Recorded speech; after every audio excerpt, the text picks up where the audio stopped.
Mrs. Paul here.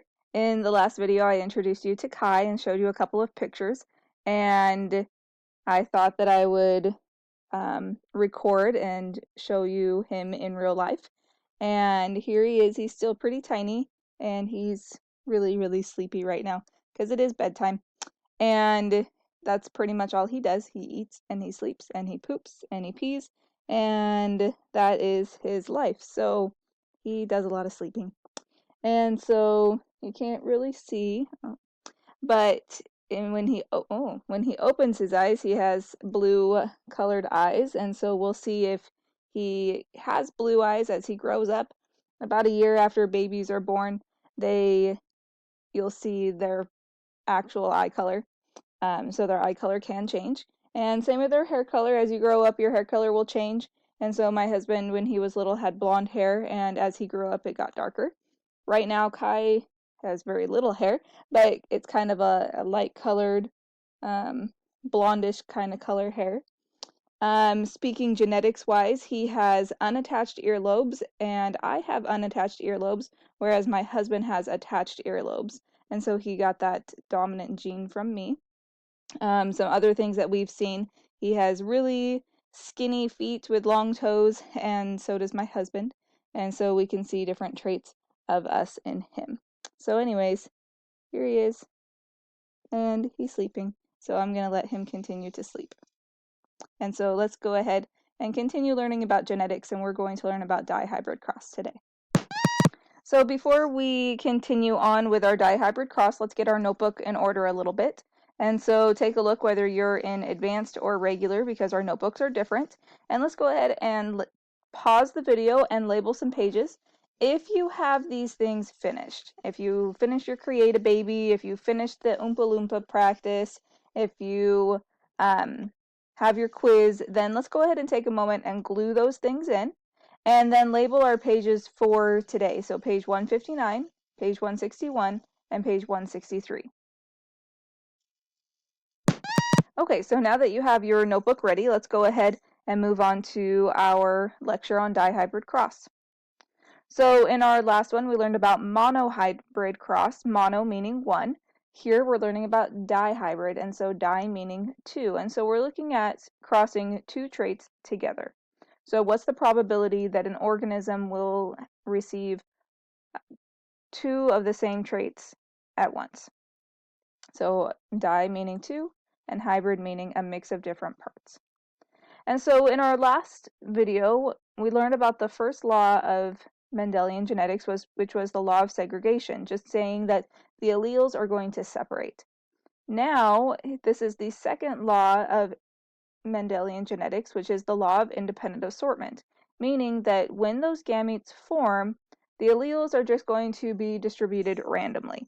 It's completely by random, by chance, that you'll receive certain traits. And so let's see how this happens. So if we have parents, so again looking at peas because that's what Mendel was researching, he found that there were some that were yellow and round, and there were some that were green and wrinkled. And so their phenotypes, yellow, round, and green and wrinkled. And so the yellow and round phenotypes were dominant genotypes, and the green and wrinkled phenotypes were recessive genotypes. And so here we see the genotype for yellow and round being capital Y and capital R. And in this case, we have homozygous for both, but they could be heterozygous and still show yellow and round. And here for green and wrinkled, those are recessive traits, and so we have to have all little letters. In order for recessive traits to show, remember, they all have to show little letters. Now here's where it gets a little tricky. To find the possible gametes, because these can randomly be distributed, we have to use a method called FOIL. And so FOIL you may recognize from your math class.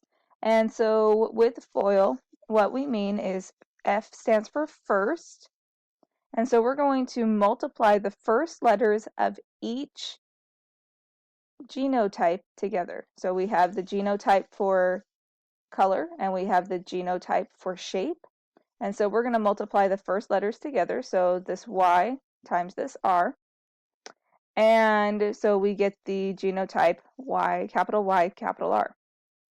Now we're going to multiply outside, so that's what the O means, outside. And so again, we get capital Y, capital R. The I stands for inside, so we'll multiply the inside letters together to again get capital Y, capital R. And then the L stands for last, and we'll multiply the last letters of each genotype together to get capital Y, capital R. And so the possible gametes for this yellow round P are all capital Y, capital R. So having homozygous genotypes makes it really easy to find those possible gametes. We're going to see how that can be a little bit more complicated. So here is our genotype for the green wrinkled peas. And so I'd like you to go ahead and pause and write down or answer the question about possible gametes for the green and wrinkled.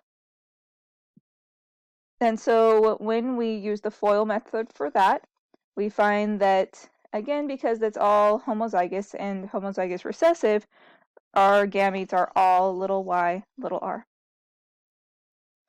So talking a little bit more about the FOIL method. You have been given a practice sheet for the FOIL method, and it has the questions listed there, and you're just going to write the answers in your notebook on the specified page that you already have labeled. And so again, first means you're going to multiply the first letters of each trait with each other. So here, the capital P, capital G.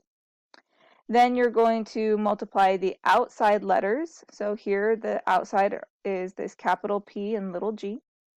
Then the inside letters, and so here the little p, big G. And then L stands for last, and so the last letters together, the P and the G. So as we're going to do a practice together, advanced, you're going to be recording on page 163. You should have that labeled already. Regular class, page 155. If you need to see this more in action, when I post the chart on my blog, you'll also see a link to the Amoeba Sisters website, and there's a GIF there that just shows this a little bit more in action. So let's take a look at an example. This is on your paper. But in rabbits, gray hair, which is capital G, is dominant to white hair, which is a little g. And black eyes, capital B, are dominant to red eyes, little b. So if a rabbit is homozygous gray hair and heterozygous black eyes, first we need to find its genotype, so then we can find its possible gametes. So we need to write the genotype. So go ahead and pause and answer the question about what is its genotype. And so because it is homozygous for gray, homo means the same, and gray is the dominant color, so 2 capital G's. And it is heterozygous for black eyes, so heterozygous, you know right away, it's going to be different letters, so we're going to have a capital and we're going to have a lowercase. And because we still have a capital, that means that it'll still have the black eyes. So now, using this genotype, you're going to go ahead and find its gametes. So you're going to use the FOIL method to find its gametes. So the first is capital G, capital B. Last, capital G, little b. Yep, outside I meant, not last. Inside is capital G, capital B, and then last, capital G, little b. Now that we know the gametes, we can plug these in and do a dihybrid cross. So here are our gametes from the peas, and we're going to create a data table. This is 16 squares total, and then I have extra row on the top and on the side. And so I'm going to take these gametes and I'm going to plug them into the top and the side. And now I'm going to go ahead and cross them. When I cross them, notice that the Y is first and the R is second. So I'm going to put all the Y's first and all the R's second.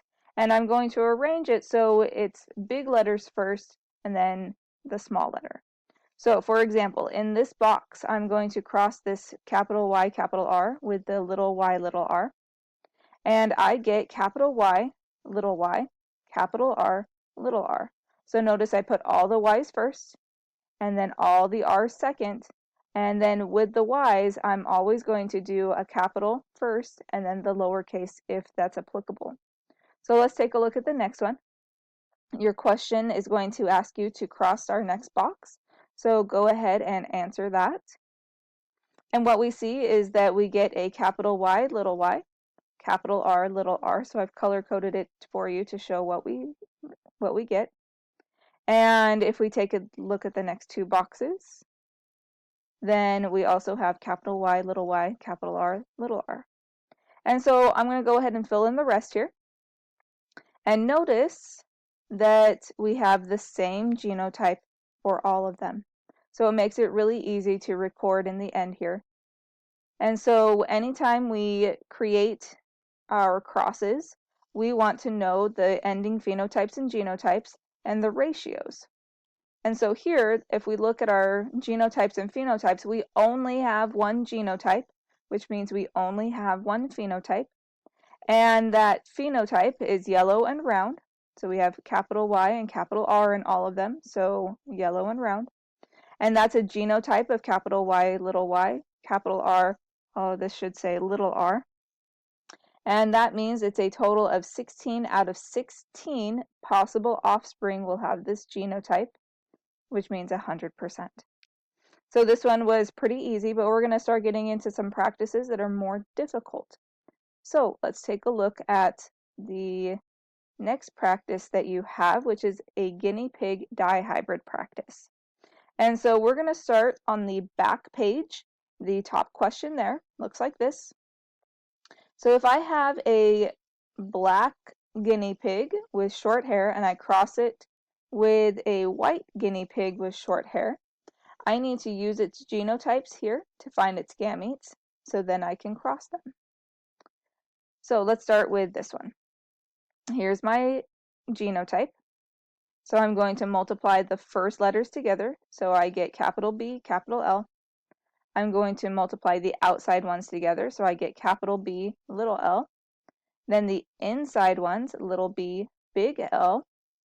And then the last ones, little b, little l.